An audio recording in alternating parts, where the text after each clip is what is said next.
On today's Tuesday Talk, we are answering a question from a viewer about whether we've sat back and kind of looked at how this lifestyle that we've been living for 2-3 years has changed us. This was coming from the fact that they have watched us from the beginning, and they have seen a noticeable change in us from 2016 when we first moved into the Airstream to now. So they were wondering if we had noticed that change and that difference as well. Over time, you don't really notice changes in yourself or in your partner because you're around each other so much. So sometimes it does take that external influence to show you that you really have changed. You look at things differently. Maybe you've slowed down or you have a different perspective on life. That definitely happens. Yes.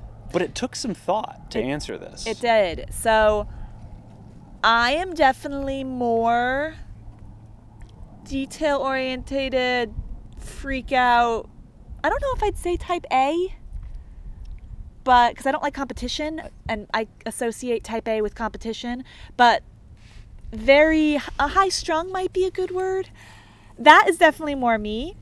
But I have chilled out quite a bit since we hit the road. I would agree with that. I think you kind of have to. You can't be like this and expect everything to go exactly the way you plan, even as a planner. Otherwise, you're going to go absolutely crazy because nothing ever goes exactly as you planned. Would you agree that I've kind of relaxed and chilled out? Yes. That is how I'm going to answer that question. Yes. You have, big time. So that comes from living in a 200 square foot Airstream, usually in filth.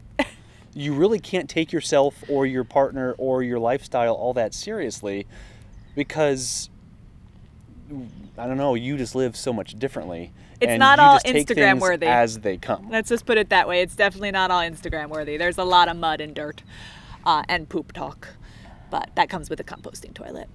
It was another comment that friends just made of ours when we were hanging out with them a couple weeks ago. And she said that a lot of times people don't go after their dreams because their standards are too high. And I thought about that for a second because that sounds negative. But it kind of is true.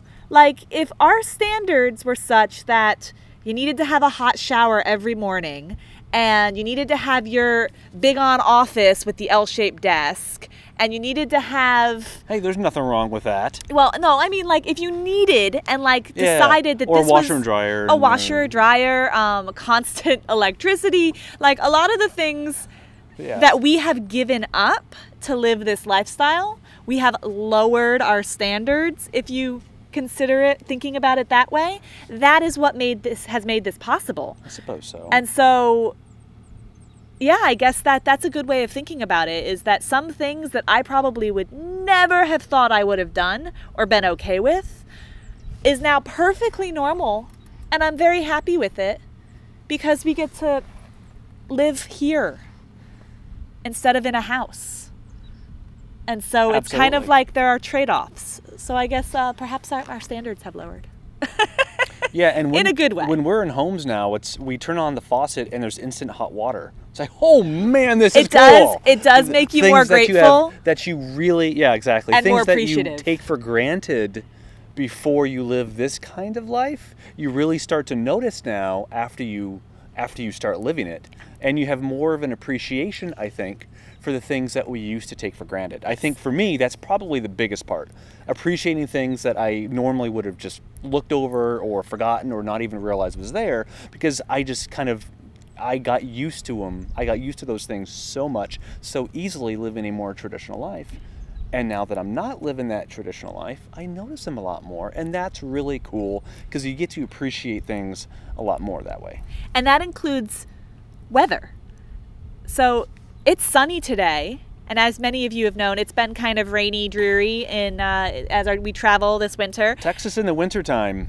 There's been a lot of rain, which I know Texas needs the rain, so that's good. But it means that we are now outside today because it is sunny, and we are so happy that we are in the sunshine.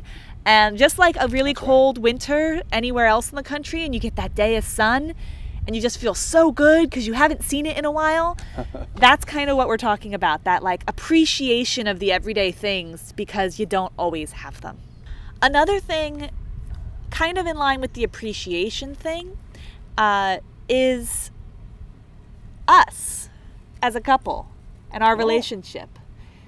We live in a 200 square foot Airstream. We get questions all the time about how we do not drive each other crazy. How do we manage the rainy days? How do we manage the traveling 24/7? How do you live with this guy? My gosh, that's got to be rough. And we've never really had an issue with it. We have been married 4.5 years now, and 2.5 of those have been in the Airstream.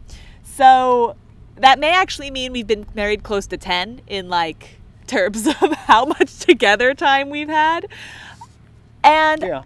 I think when we first moved into the Airstream, we were still semi-newly married, still kind of in that honeymoon phase in a way. And we kind of now are in the normal marriage life in an Airstream. And I don't know, I think it's actually made us like closer and made our relationship stronger, and it makes me appreciate him so much because he keeps me sane, and he stays super flexible. We were talking about staying chilled out. He is super chill most of the time, and I think we just balance each other really well, and maybe that's because we are always together that I can see that more and appreciate that more. I don't know.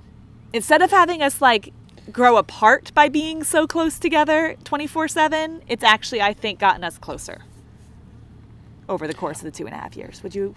Yeah, I think it's interesting that when you think of a couple living so close together, you tend to think of the negatives, like, oh my gosh, he does this or she does that. That's got to get on your nerves. But then there's also the flip side about the good qualities that your spouse has, and you get to appreciate those qualities just as much as you get annoyed with the stuff that probably bothers you.